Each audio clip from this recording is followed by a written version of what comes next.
هوبا، إيه الحلاوة دي؟ إيه الجمال ده؟ فينك يا غالي؟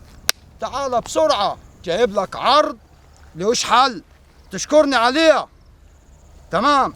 طيب قبل كل حاجة خالص واتكلم على العرض، الأرض ديت في الفرافرة في الوادي الجديد، في الفرافرة في الوادي الجديد. تمام تمام. كمان طلب تاني صغير، فيه صفحة على توك توك بتاعتي أنا اسميها طائر الوادي. حلو، بنزل عليها معلومات خفيفة كده عن الزراعات اللي هي بإيه، اللي هي بتزرع في أرض الوادي الجديد، وبطلع عليها لايفات عشان لو أنت حضرتك عاوز تكمل بقية معلومات أو عاوز تسأل على حاجة أو تستفسر على حاجة. تمام، هتلاقيني فاتح لايف، خش اتكلم معايا واتكلم معاك 10/10، مفيش أي مشكلة خالص.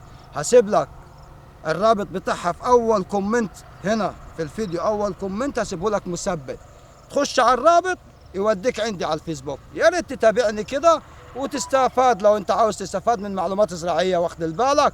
يلا نخش في العرض اللي هو الاربعه فدان دول، وفي عرض جنبه تاني بس هجيبه معاه دلوقتي في نفس المكان، 8 فدان. 4 و8 يعني كده 12 فدان في مكان واحد. ايوه، عايز تاخدهم على بعض ماشي، عايز تاخد الاربعه لوحديهم ماشي، او الثمانيه لوحديهم ماشي. ايوه، عشان دول الاربعه بتوع واحد والثمانيه بتوع واحد. تمام، جنب بعض على نفس البير. فيهم فدان حجازي. تمام. والباقي كان مزروع لب، الثلاثه التانيين كانوا مزروعين لب بطيخه، ده هم بيتظبطوا محروطين عشان يزرعوا قمح. محروطين وايه عشان يزرعوا قمحه، عشان ايه يزرعوا قمحه. لسه ما اتحركتش حتى، لسه مكان اللب. والثمانيه مظبطين برضو عشان يزرعوا قمح. تمام تمام. يا استاذك، نقولوا ايه في الورق عاد. شايف التربه يا ابويا؟ تبارك الله على التربه. ارض كانت مكان لباقيات بطيخ، ولا خطوط البطيخين. تبارك الله يا راجل، تبارك دي الله. هتتزرع قمح ان شاء الله. ايوه. طيب، النظام التقنين بتاع الارض دي يا عم عصام؟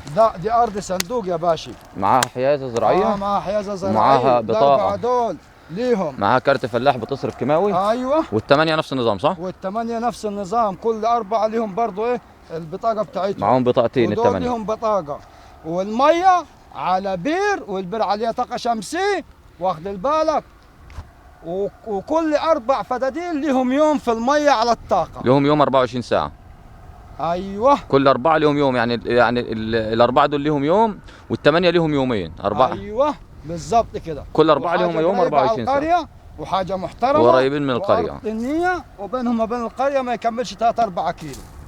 شايف؟ كانت مزروعه لب بطيخ يا غالي. تمام. طيب البير بتاعها، الارض موزعه خطوط مواسير، كل فدان ليه كل فدان على المحبس بتاعه. بالظبط كده. ماشي. أيوة. نظام الري بتاعها بير اعماق، بير سطحي 300 متر. أيوة. عليه طاقه شمسيه 50 كيلو. أيوة. غاطس 60 حصان. ايوه. وتوربينه 50 حصان. ايوه، حاجه تبارك الله. دول عرضين انا جايبهم لك في عرض واحد. تمام. عايز تاخد الاربعه براحتك، عايز تاخد الثمانيه برضه حاجه ايه ترجع. عاوز تاخد الاربعه براحتك، عاوز تاخد الثمانيه براحتك، عاوز تاخد ال 12 على بعض برضه، هم جنب بعض. جنب بعض. توكل على الله. طيب هتقول لي السعر؟ اكيد طبعا لسه هتجيني طاير قوي اول ما تسمع السعر، لان دول قريبين على القريه، حيازي، ميتهم متوفره، حاجه تبارك الله، ما عاوزاش حكتان. نبدا السعر. سعر كام؟ طب مش تتابعنا واعجاب وعشان تشوف مني كل جديد يا اخي، ولا يا رايك؟ تابعت، عملت الكومنت. يلا يا عم عصام. يلا السعر كام؟ طيب. سعر الفدان الواحد، الفدان الواحد سعره 130 وقابل للتفاوض. كمان قابل للتفاوض؟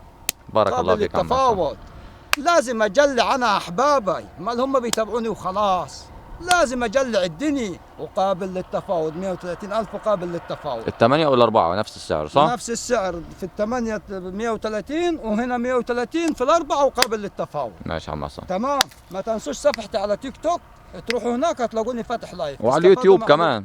وعلى اليوتيوب. وعلى اليوتيوب بنزل هنا عروض وهنا عروض وهنا عروض. لا هناك توك توك بفتح لايفات، وعاوز تتكلم معاي واخد بالك على طول تبعت لي قصة تخش معايا تتكلم معايا، تفيدني ونفيدك وزي الفل وما فيش أي مشاكل. اشوفكم على خير دايما.